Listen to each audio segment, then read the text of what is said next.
Bapak Ibu? Nah, lagi menyimak nih, udah pusing nih. Ya. Nah, ini manufaktur, ini cowok-cowoknya, ya. Rekonsiliasinya untuk perusahaan dagang, ya, ini, ya. Posisinya nanti, ya. Bapak Ibu punya pemahaman yang dasar itu apa? Nah, penghasilan di sini nanti Bapak Ibu lihat. Oh, pendapatan ini dari mana ya? Terus tadi yang saya sampaikan ada bukti pendukungnya, gitu? Bukti apa? Kwitansi, dia ada nota, ada invoice, ya toh? Bukti pendukungnya bagaimana? Kadang-kadang kita ngurusin ada WP yang kaitannya dengan apa? Faktur pajak yang digabung. Boleh nggak klasifikasi lapangan usahanya cocok nggak? Ya kan?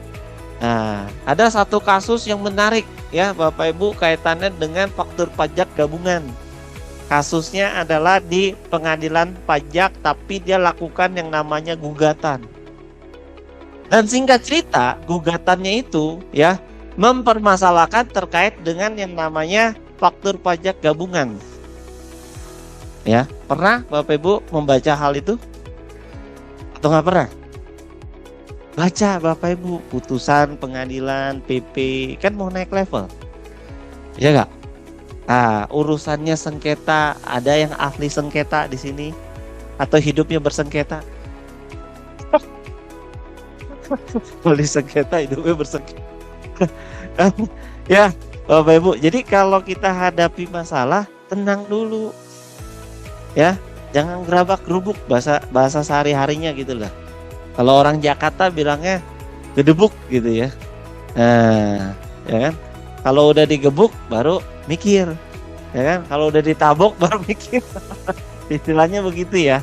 Tapi kalau kita sudah memahami ini, oh, berarti pajak yang terutang nanti kita harus lihat nih penghasilannya seperti apa, ya.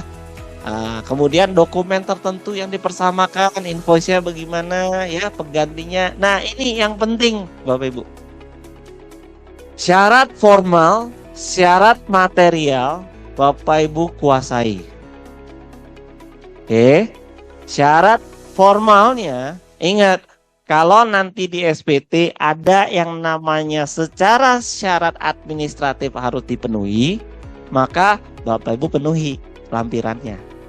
Ya, daftar nominatif, jangan lupa 21 pun ada denom loh. Ya, 21 ada denom di mana? PMK 66 tahun 2023, natura dan atau kenikmatan. Masih ingat? Ada negatif list. Gitu. Terus ada batasan tertentu PMK 66 tahun 2023. Nah, loh, jangan dilupain. Bapak Ibu bikin denomnya. Pak, denomnya bagaimana, Pak? Waduh, denomnya masih nggak paham juga nih. Wah, bagaimana? Ya. Nah, jadi nanti pada saat Bapak Ibu setup yang namanya SPT, nah Bapak Ibu juga harus lihat tuh, wah, saya harus keluarin denom. Denomnya bentuknya seperti apa? Nanti tinggal Bapak Ibu cocokin dengan ini. Nota dinas sebenarnya. Nota dinasnya apa? Oh, berarti kalau misalkan saya bayarnya ada selisih, ya. Ah, itu bagaimana tuh? Ya. Nanti nih Bapak Ibu ya, terkait dengan natura, ya. Bapak Ibu bisa cek di PMK 66 tahun 2023. Kemudian nanti ya, sebentar ya, saya kasih lihat ininya ya. Nah, ini posisinya nota dinas ya. Nah, nanti Bapak Ibu bisa cek di nota dinas, boleh dicatat ya. Nota dinasnya. Udah tahu nota dinasnya nomor berapa? Nah, tahu? PMK 66 tahun 2023 dan lampirannya apa? Bapak Ibu? Denomnya? Nah, denomnya kira-kira begini nih.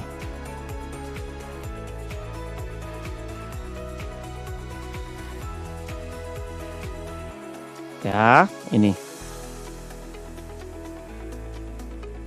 Ya, jadi natura dan atau kenikmatan nanti Bapak Ibu bikin denomnya. Mana yang udah masuk dengan SPT, ya, mana yang belum.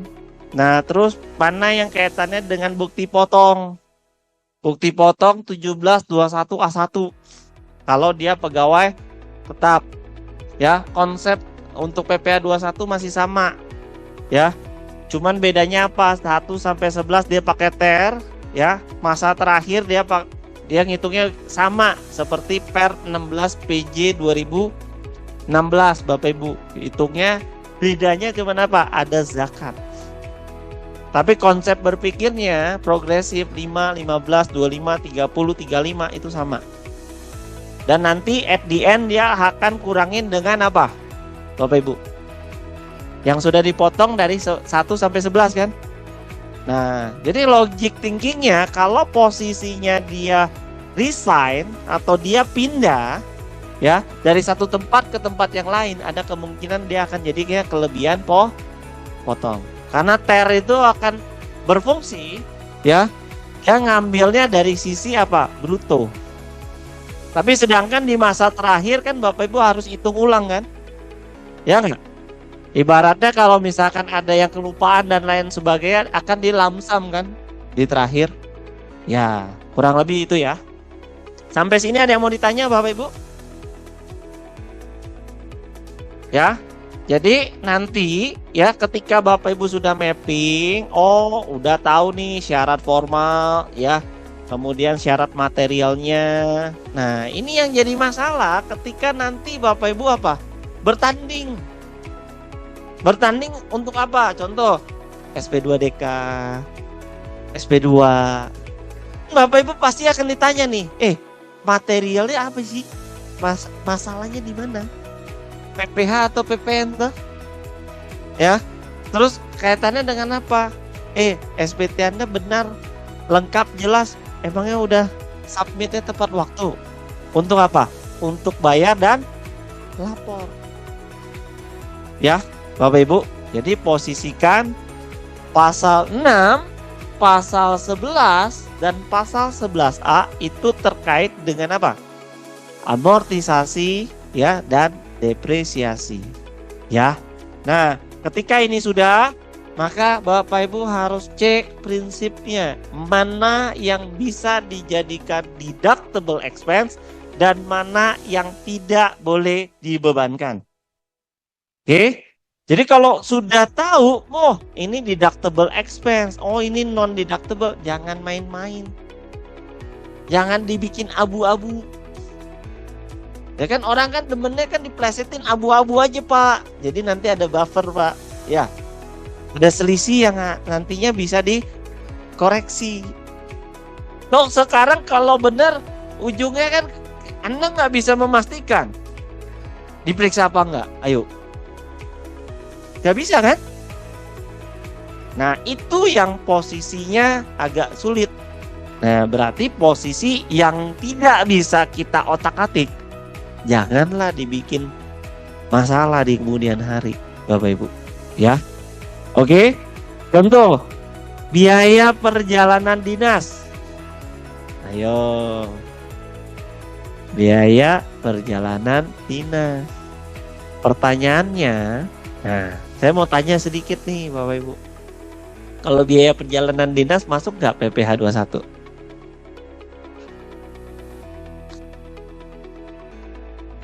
Mau nggak yang bersangkutan? Kan pertanyaannya mau apa enggak toh? Nah, kalau dia kan itu udah ingat Bapak Ibu, benefit ada dua. Benefit in cash dan benefit in kind. Rata-rata biaya perjalanan dinas WP maunya jadi biaya operasional. Rata-rata. Kenapa? Karena kalau nanti dibebankan kedua satunya berat kali. Betul gak? Udah kena nanti 22% at the end of year 2025. kena lagi bulanannya. Kira-kira WP punya strategi seperti itu benar apa salah? Ayo Bapak Ibu. Kadang-kadang WP lebih pinter loh. Ya, pinter apa? Maaf nih. Hah? Pinter mengkondisikan ya. Ah, ah, dibiayakan. Oke. Ya.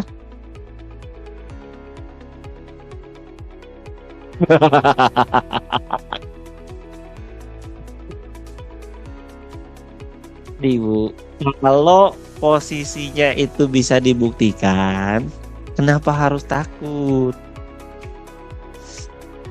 Kan beli tiket nih contoh nih Bapak Ibu ya.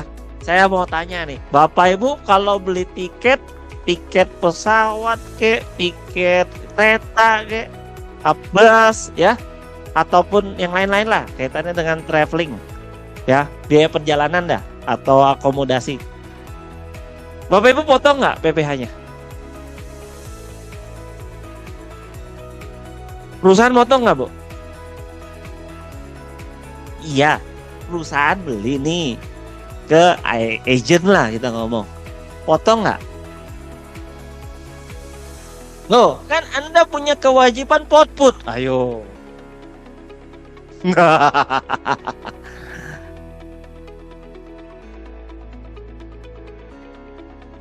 Makanya, kalau Bapak Ibu nih ditugasi oleh klien. Bu, Pak, Bapak ke Jakarta ya, tiket saya tanggung. Ya toh? Pertanyaan saya, pada saat si perusahaan itu beli tiket untuk Bapak Ibu, dia potong ke Bapak Ibu atau dia biayain ke perusahaan? Pakainya gross atau gross up? Gross, bener. Lah, nanti kalau ada SP2D ditanya ini biaya perjalanan dinasnya terkait dengan 3M nggak?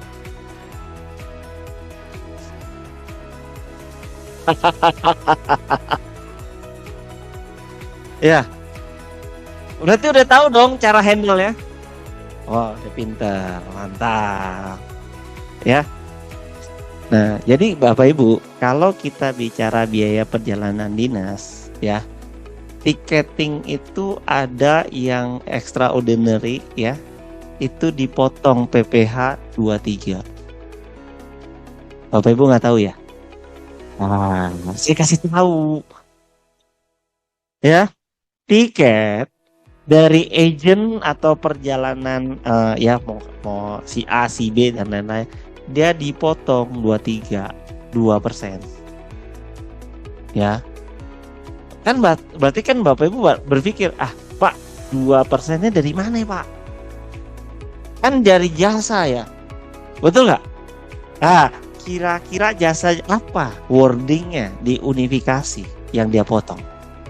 Dan ini transaksinya perusahaan dia punya karyawan cukup banyak dan rata-rata perusahaan itu melakukan perjalanan dinas ke luar kota karena sebuah tujuan satu, untuk mendapatkan penghasilan. Pertanyaan saya, kalau ada tiket yang dia beli ke agent, dia potong 23, 2%, make sense kan? Dan jenis jasa apa yang dia potong?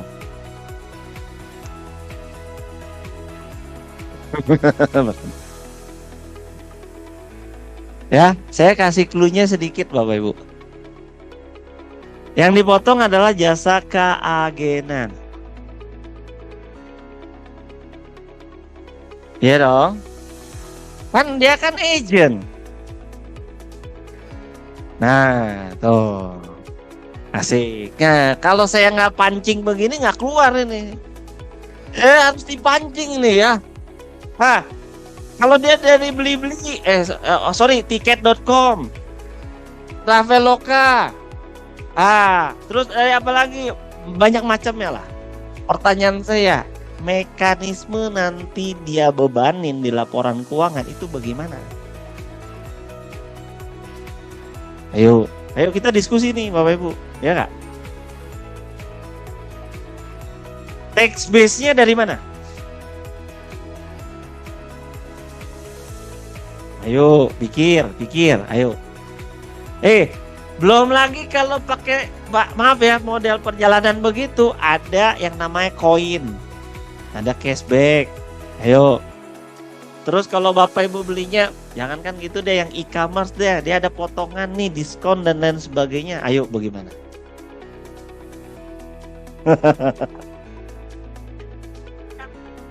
Ya, gimana Bu? Kita kalau mau beli tiket Garuda, Yes. ada Fly Garuda, Ya, itu kan langsung bayar kan.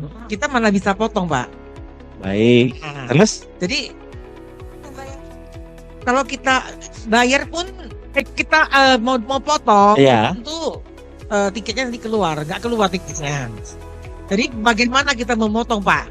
Ya. Suruh minta aja orang pajak yang tolong beli dan Ya. dipotong sendiri. Itu dulu. Bu, ada yang bicara kayak gitu, Bu, masalahnya.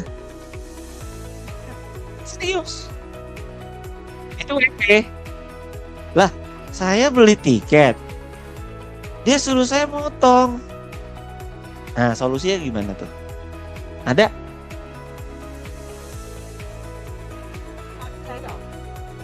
Bapak Ibu tahu?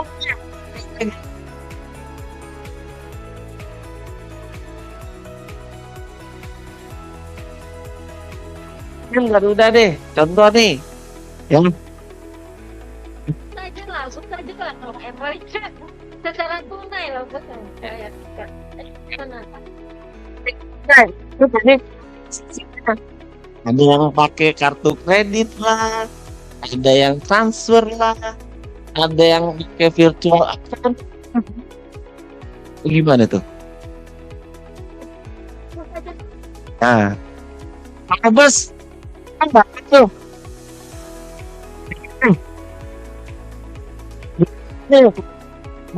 Bu nih naik bus. Tiket nih. Lagi kan? Tiketnya dapat nggak?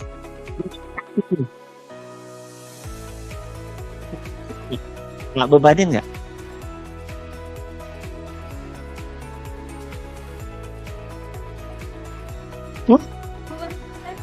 Tapi untuk potong Bapak Ibu, hal ini penting kita pahami, ya.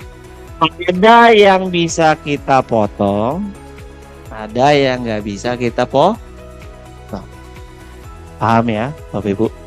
Jadi selalu posisikan mana yang kaitannya dengan apa? Pasal 21, 22, 23. Dan lawan transaksi kita siapa? Subjek pajaknya, Bapak Ibu.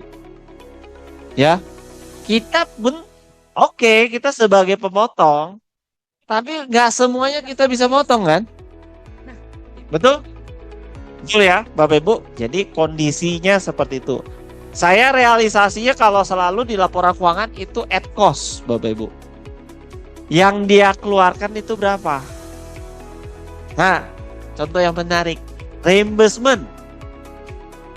Nah, gimana? Ada yang punya pengalaman reimbursement? Ayo dong, jangan malu-malu dong, ngobrol kita. Reimburse. Banyak gak perjalanan dinas itu sifatnya reimburse? Banyak, Bapak Ibu. Nah, pertanyaannya, masuk gak ke 21 OP-nya si karyawan?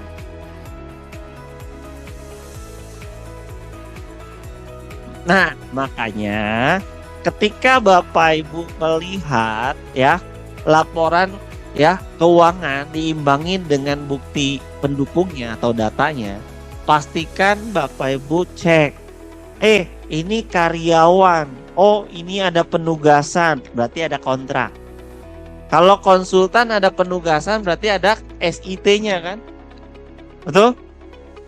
Kemudian apa? Kalau Bapak Ibu bertransaksi dengan lawan transaksi itu tadi badan, ya perusahaan yang memang bergeraknya dalam hal agent perjalanan, nah itu lebih diuntungkan. Kenapa? Karena Bapak Ibu punya hak untuk lakukan output. Tapi kalau ternyata si karyawannya yang beli dan sifatnya reimburse, ya berarti posisinya bagaimana? Bapak Ibu bebankan sebagai biaya perjalanan itu kalau dia karyawan tetap. Nah, kalau dia karyawan tidak tetap atau bukan pegawai, bagaimana? Ada yang mau kasih komen? Mulai nih, kita masuk nih ke materi yang selanjutnya. Yo. Ya. Gimana Bapak Ibu? Nah, jadi posisinya kalau kita bicara si karyawan itu ya, pegawai tetap, pegawai tidak tetap, dan bukan pegawai, dia ada sebuah purpose gak dalam perjalanan itu? Benar?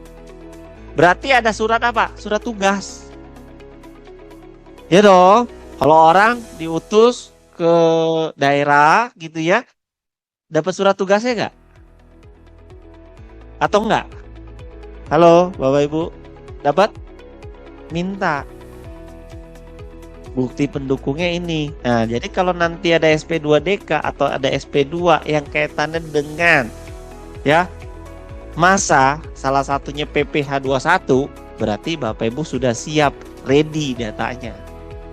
Jangan nanti nunggu. Oh, ntar dulu ya Pak ya, nanti saya cek dulu ya Pak ya. Ya kelamaan.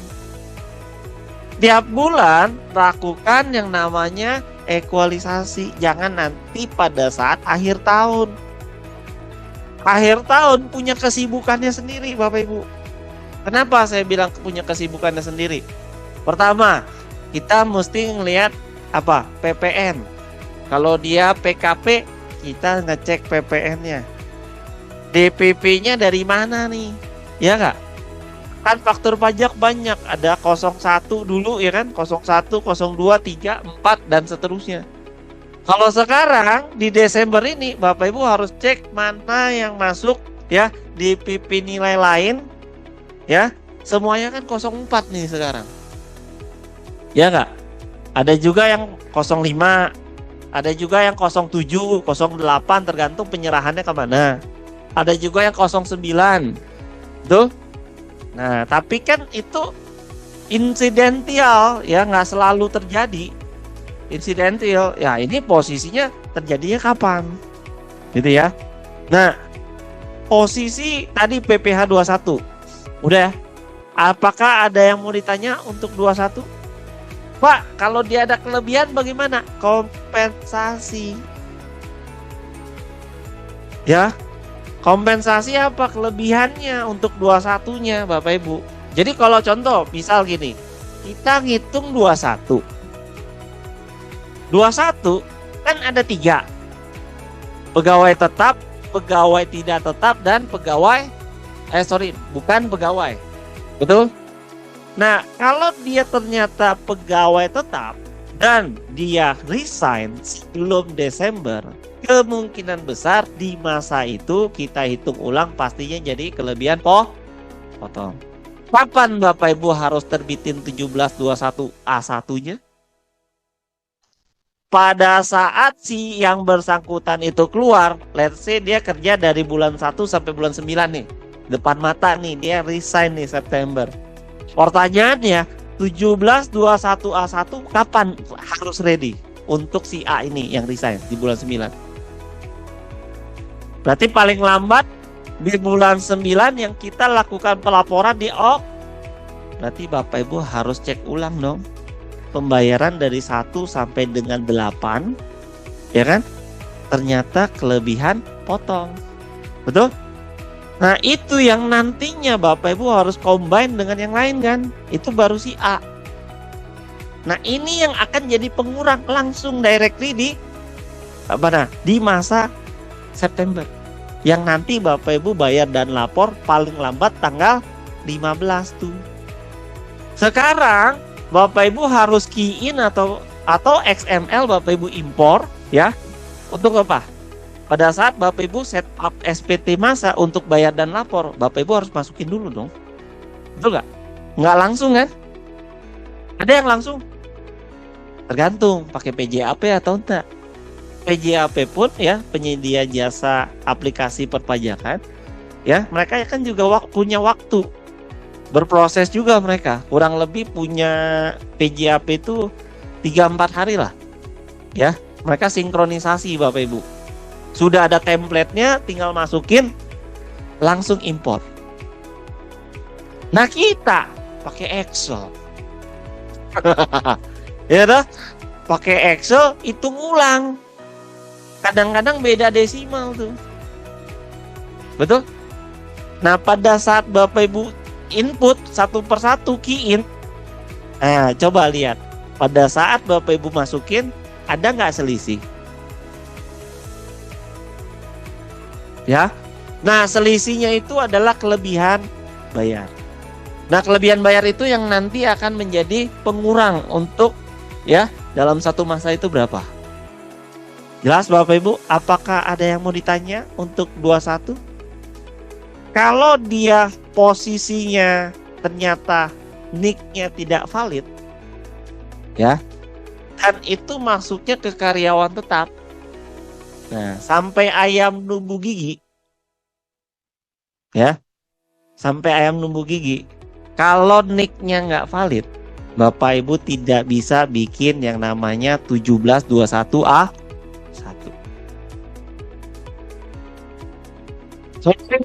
Betulin Bu. Betulin bisa. Nicknya validate dulu untuk si A ini. Kalau misalkan nicknya nggak valid, berarti kan dia kan harus validasi dulu dong. Nah, benerinnya dari Januari Bu. Ya, halo Bapak Ibu. Jadi kalau pegawai tetap, Bapak Ibu setiap bulan Bapak Ibu input ternyata datanya itu tidak valid atau nicknya masuk ke nick temporary, ya, akun sementara yang 999, waktu dia resign, dia tidak akan bisa Bapak Ibu sinkronisasi 1721A1-nya. Tapi kalau Bapak Ibu mau bayar, bisa. Tapi kalau buat lapor untuk hasilin 1721A1, baik dia pegawai tetap, dia nggak resign nih. Let's say ya, ada dua kondisi. Dia nggak resign dari Januari sampai Desember, tapi Bapak Ibu masuknya ke rekening tabungan. Bayar bisa Bu, ID billing muncul Bu. Tapi buat terbitin 1721 nggak bisa. Di masa terakhir. Ya toh? Artinya apa? Di masa terakhir Bapak Ibu harus flashback ke belakang. Bapak Ibu harus betulin tuh dari Januari, Februari, Maret, April sampai dengan Desember. Berarti Bapak Ibu masukin tuh ke 1721A1. Wih. So nice.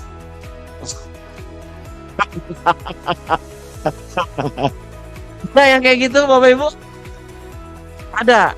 Wah, ini kalau lagi diskusi berarti banyak masalah ini. Ya, silakan. Boleh tim bantu. Saya sembari minum dulu ya.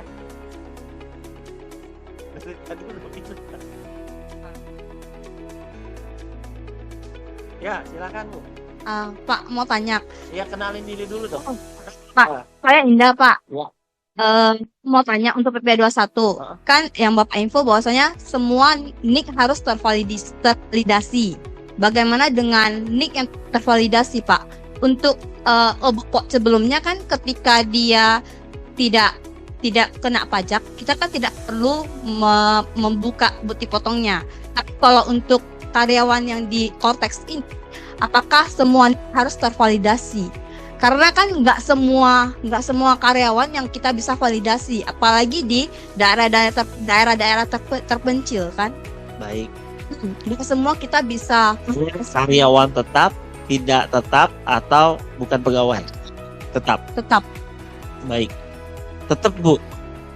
Pada prinsipnya kita syarat formalnya based on PMK 168 tahun 2023 junto PP 58 tahun 2023 dan PMK 113 ya terkait dengan NIK yang harus divalidasi. Jadi kalau Ibu bikin pelaporan mungkin bisa Bu. Jadi kan setiap bulan Bapak Ibu ya, kalau kondisinya seperti Ibu ini, NIK-nya itu kan belum divalidasi. Artinya pada saat lapor Ternyata dia nggak bayar pajak juga, nol gitu loh. Nah, syarat formalnya Bu yang harus dipenuhi. Jadi sekalipun ibu bayar, ibu lapor bisa untuk masa, tapi at the end di Desember ibu tidak bisa terbitin 1721A1. Kalau untuk pelaporan SPT-nya berpengaruh nggak Pak ketika dia valid atau tidak? Pada saat Desembernya Bu yang jadi masalah.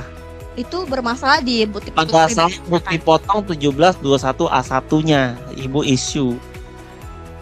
Nah, kalau ibu tidak issue 1721A1-nya, berarti SPT yang Bapak Ibu laporkan itu tidak benar, tidak lengkap. Paham Bapak Ibu? Apakah dia mempengaruhi nilai bruto penghasilan karyawan dari Januari sampai Desember di SPT tahunan? Sebenarnya gini Bu, ekualisasi kita untuk beban gaji di SPT masa dan nanti ibu gabungkan dengan bulan Januari sampai dengan Desember di SPT tahunan PPh Badan, mereka kan akan ngecek Bu, SPT masamu udah oke nggak? SPT tahunanmu untuk dari 1 sampai dengan 12, bukti potongnya mana nih? Ada kurang bayar berapa? Ada kelebihan bayar berapa? Ya kan? Nah, ternyata secara substansi formilnya tidak memenuhi. Berarti kan tidak valid, Bu. Ya kan? SPT itu harus benar, SPT itu harus lengkap, SPT itu harus jelas.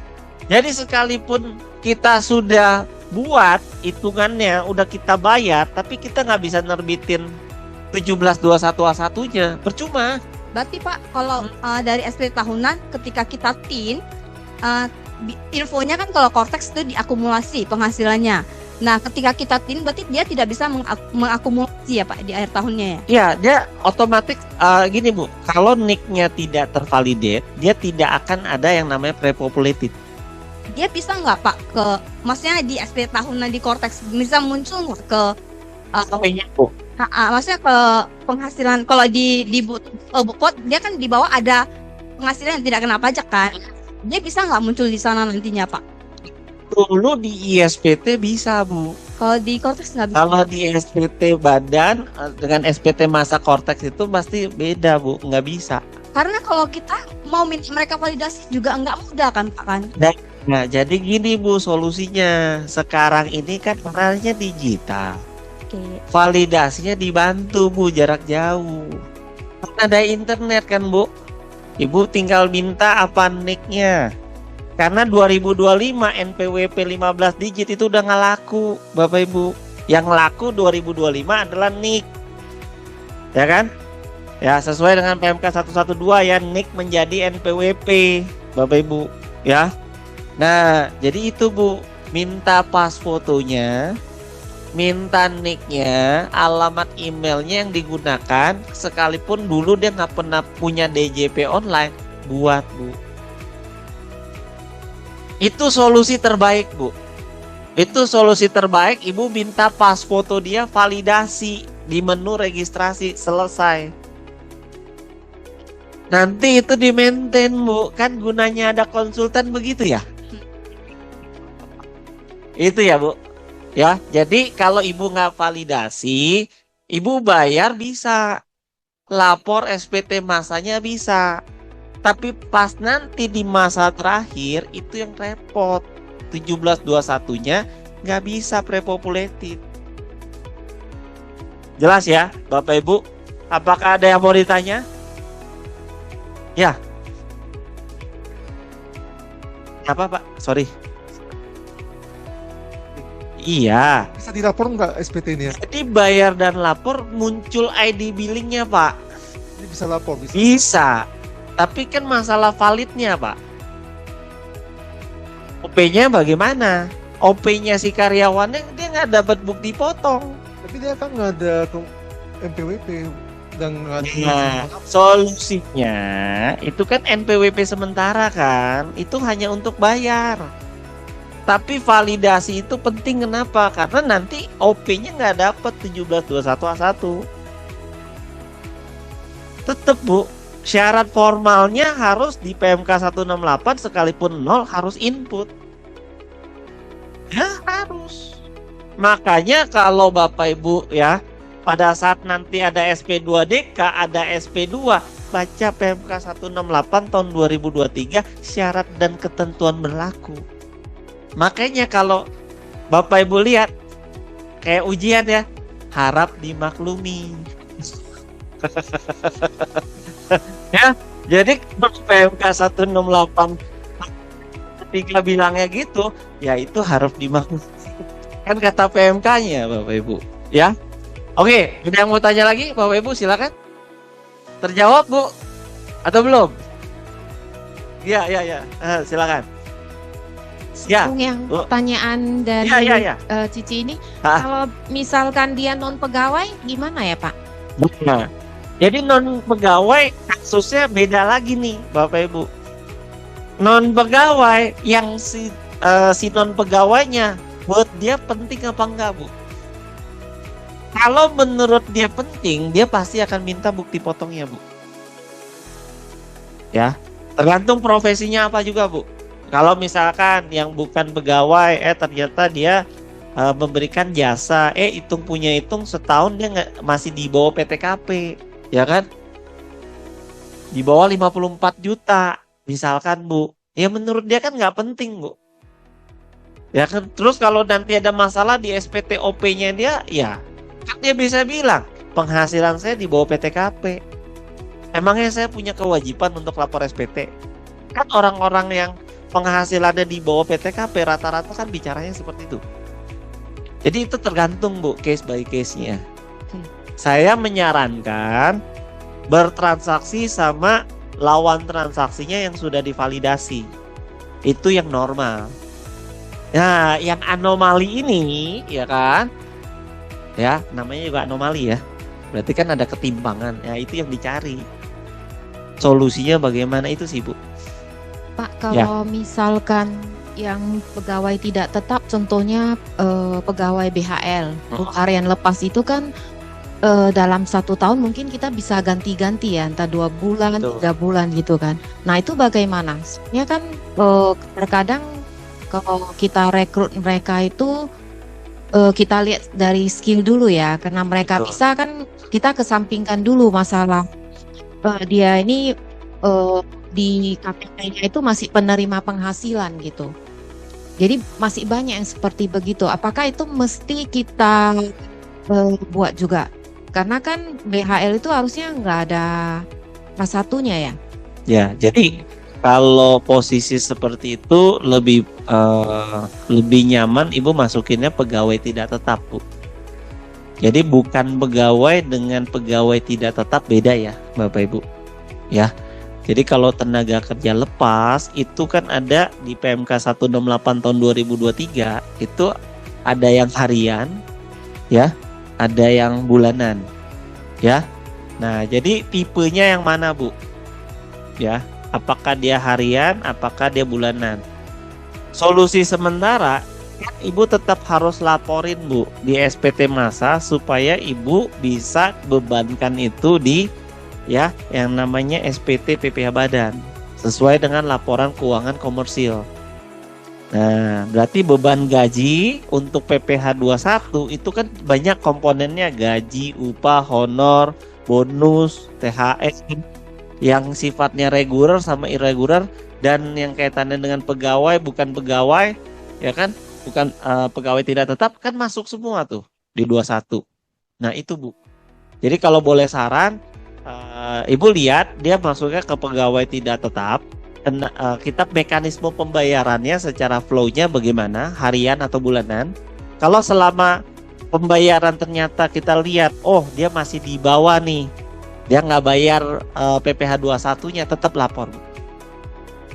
Ya, tapi kalau misalkan yang paling the best itu NIK-nya udah validate, Bu. Itu yang the best. Karena apa? Bagi perusahaan sudah memenuhi kewajiban perpajakannya untuk withholding tax-nya, Bu. Ya. Oke, Bu. Terima kasih. Ya, silakan lanjut.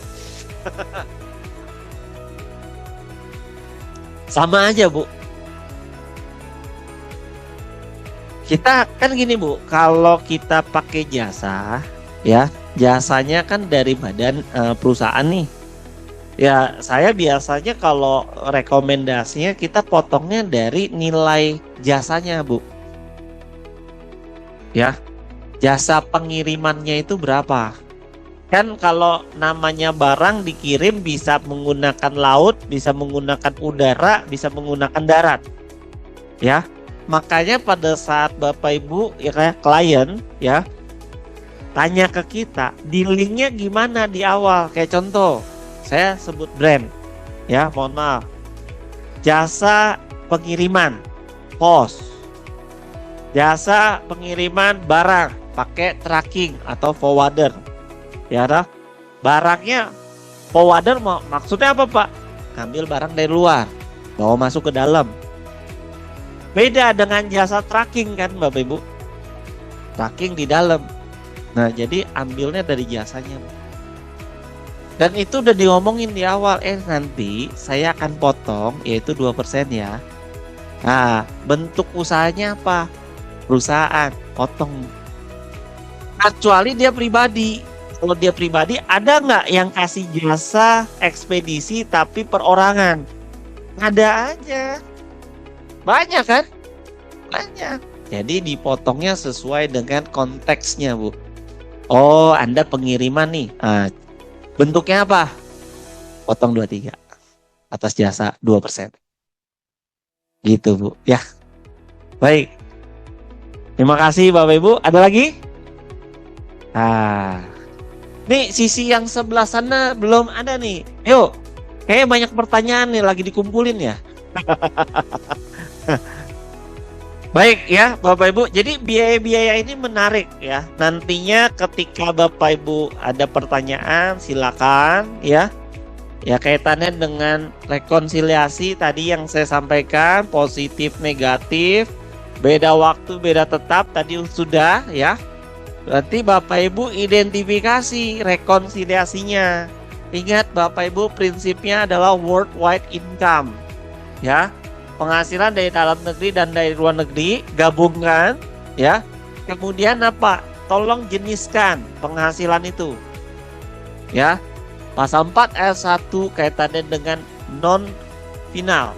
Pasal 4 ayat 2 kaitannya dengan final. Pasal 4 ayat 3 non objek. Berarti Bapak Ibu pada saat menghitung PPh badan ada klasterisasi. Penghasilan dibagi-bagi.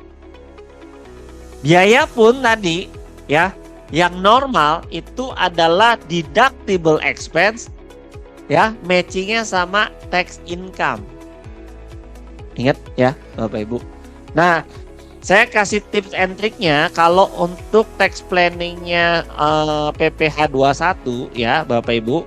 Jadi nanti tax planning untuk PPh 21, nah ya khusus nih buat Bapak Ibu ya pada saat nanti berpraktek. Ya, bikinlah tax planningnya yang benar ya. Kalau dia OP, kalau dia pegawai, maka nanti ya setahun. Nah, mind mapnya begini Bapak Ibu. Ya, bentar. Bentar ya. Mind mapnya begini. Kalau dia pegawai tetap, tadi kan masuk 21, ini tidak ada di slide ya, ini cuma tambahan saja nih buat Bapak Ibu ya. Sebenarnya kita fokusnya bukan ke teknis banget, tapi ya ini setahun kayak begini nih kalau untuk pegawai tetap. Nah, Nah, ya ini kalau pegawai tetap Bapak Ibu setahun, berarti nanti Bapak Ibu seperti ini ya. Nah, jadi penghasilan brutonya berapa dikurang penghasilan setahun. Nah sekian. PTKP jangan lupa ya Bapak Ibu. Dan pada saat Bapak Ibu menentukan untuk karyawan tetap ya, Bapak Ibu lihat untuk PTKP-nya. Nah PTKP-nya bagaimana Bapak Ibu ya. Kalau dia PTKP-nya TK berarti kan at the end apa? TR A, TR B, TR C kan? Untuk pegawai tetap. Nah, ya. Terus di masa terakhir ya Bapak Ibu harus begini. Ya, di masa terakhirnya Bapak Ibu harus hitung ulang kan untuk pegawai tetap. Oke, sampai sini ada yang mau ditanya? Teknis hitungannya saya kasih planningnya begini ya. Kalau Bapak Ibu mau pakai metode gross seperti ini, ya, berarti nanti Bapak Ibu hitung dulu ini persen by persen, ya. Kemudian nanti sudah tidak ada lagi pakai istilah net, tapi istilahnya gross up Bapak Ibu. Ya, jadi kacamata kita belajar satu, belajar semua nih. Wih, luas sekali Bapak Ibu. Ya, oke. Pada saat nanti Bapak Ibu bikin metode seperti itu, ya, Bapak Ibu sampaikan ke klien.